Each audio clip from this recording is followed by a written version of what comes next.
Good morning, class 7. This is your lecture number 4, chapter number 8.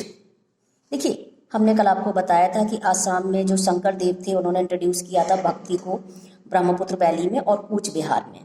उन्होंने devotion जो दिया था वो विष्णु जी को दिया था, जो कि कृष्ण जी का एक जो कि of his incarnation Krishna, Vishnu ji का डिवोशन करते थे और उनके कृष्ण रूप को मानते थे। जो किंग थे कूच बिहार के, उन्होंने फ्रीडम दिया था शंकर देव को कि वो अपनी भक्ति की प्रीचिंग को लोगों तक पहुंचाएं, लेकिन फिर भी बाद में उन्हें थोड़ा सा इसके लिए चैलेंज फेस करना पड़ा, जो कि ऑर्थोडॉक्स आपके रूढ़वादी ब्राह्मण जो प्रीस्ट थे उनके थ्री अहोम किंगडम में। इसकी वजह से फिर वो कहाँ चले गए, कूच बिहार चले गए।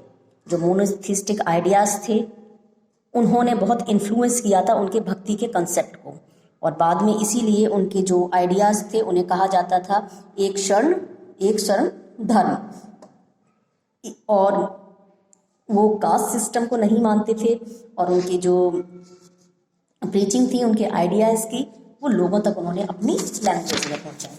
उसके बाद अगर हम बात करते हैं कबीर की, गुरु नानक जी की, जो कि बहुत इन्फ्लुएंस थे मोनोथिस्टिक मूवमेंट से, वो भी एक मोनोथिस्ट थे और उन्होंने भी उसी तरीके से अपनी शिक्षाएं जो थी, आइडियाज थी लोगों तक पहुंचाए जिस तरह से कबीर या दूसरे मोनोथिस्टिक्स ने किया था। हालांकि उनकी टीचिंग जो थी, उनकी टीचिंग की वजह से एक नया रिलीजन जो था वो सामने आया था, वो था सिखिज्म। द बेसिक जो सिमिलैरिटी थी टीचिंग में उनकी कबीर के साथ में या दूसरे सेंट के साथ में, जो कि एक इंटीग्रल पार्ट थे मोनोथिस्टिक मूवमेंट के, और वो आपके ट्रेडर कास्ट को बिलोंग करते थे जिसे खत्री कहा जाता था। पंजाब के गांव में वो उनका बर्थ हुआ था, जिसे अब ननकाना साहिब कहा जाता है। अपने बाद के जीवन में उन्होंने बहुत ट्रैवल किया था लोगों तक अपने आइडियाज़ को पहुंचाने के लिए, लेकिन इवेंचुअली फिर उन्होंने अपने आप को सेटल कर लिया था एक पर्टिकुलर प्लेस पर पंजाब के अंदर, और जिसे अब कहा जाता है डेरा बाबा नानक। और उस जगह पर बहुत सारे उनके लार्ज नंबर ऑफ डिसिपल्स जो थे वो आए थे, हाइम्स कंपोज करी गई थी, और इसके बाद उन हाइम्स को आदि ग्रंथ में शामिल भी किया गया।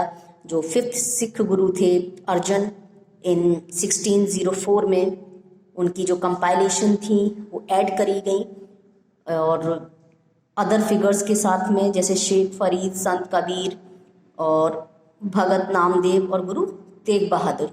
1706 में उनका जो कंपाइलेशन था ऑथेंटिकेट किया गया। उनका सन और उनके जो सक्सेसर था गुरु गोबिंद सिंह, नाउ अब उसको गुरु ग्रंथ साहिब कहा जाता है, जो होली स्क्रिप्चर है आपके सिख का। गुरु नानक ने एम्फेसिस किया था कि जो आपकी इम्पोर्टेंस है पूजा की, वो आप किसकी करिए, एक भगवान को मानिए, एक भगवान की पूजा करिए, ईश्वर एक है। और भगवान नानक के लिए भगवान जो थे वो आपके नॉन इनकारनेट है, यानी उनका कोई स्वरूप नहीं है, फॉर्मलेस है, वो निरंकारी है और एटर्नल हैं, अकाल हैं, वो अलग हैं।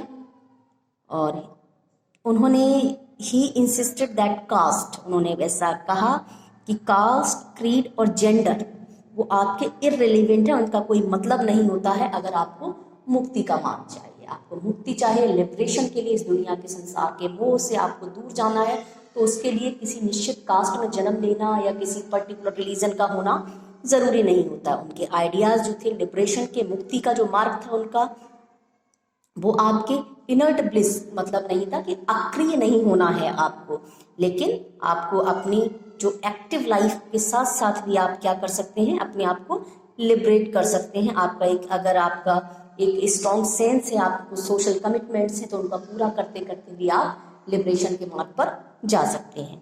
ठीक है, इस तरह से आपका चैप्टर यहाँ पर फिनिश हुआ बेटा।